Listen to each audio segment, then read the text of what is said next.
তিনজনের কৃপা দরকার। টাকা থাকলে, পয়সা থাকলে আমি বৃন্দাবনে যেতে পারবো না। কলিযুগের মানুষের কি টাকার কম অভাব গো মা? অনেক টাকা, সবাই কি বৃন্দাবনে যেতে পারে?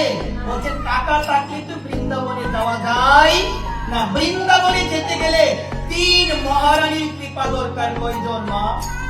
তিন মহারানী। সেই তিন মহারানী হলো আমার রাধা।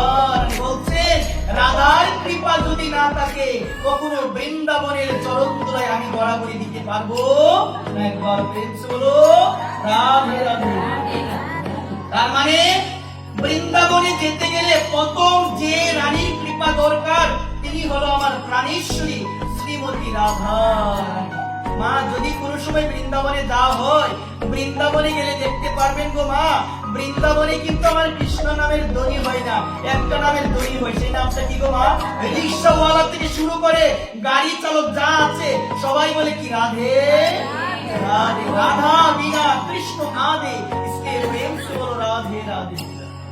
ভগবানের যত বিগ্রহ আপনি দেখতে পারবেন, দেখবেন ভগবানের সমস্ত বিগ্রহের আগে রাধা নাম থাকে। কার নাম থাকে গো মা? রাধা শ্যাম সুন্দর, রাধা মদন মোহন, রাধা গোকুলানন্দ, রাধা বাকি বিহারী, রাধা গোবিন্দ। একবার প্রেম হলো। তার মানে গোবিন্দ বলছেন কি?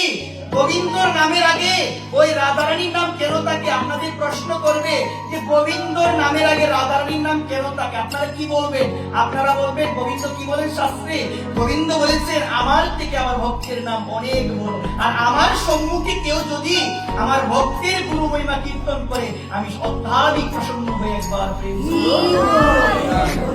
তার মানে এই যে গোবিন্দের কথা আমরা আজকে শুনবো, এই কথাগুলো শোনার পরে মা কি করবেন জানেন?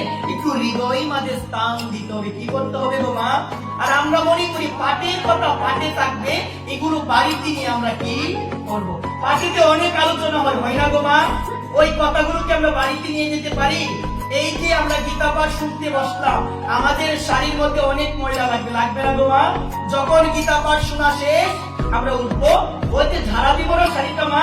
ঝাড়া দেওয়ার সঙ্গে সঙ্গে যেই কথাগুলো শুনলাম সেগুলো এখানে রেখে চলে গেলাম। একবার প্রেম হলো। বলছেন কি ভগবানের কথা শোনার পরে একটু আচরণ করতে হবে মা। কি করতে হবে গো? আচরণ করতে হবে। কারণ আচরণ না করলে সেই কথা শুনলে আমার কখনো মঙ্গল হবে না।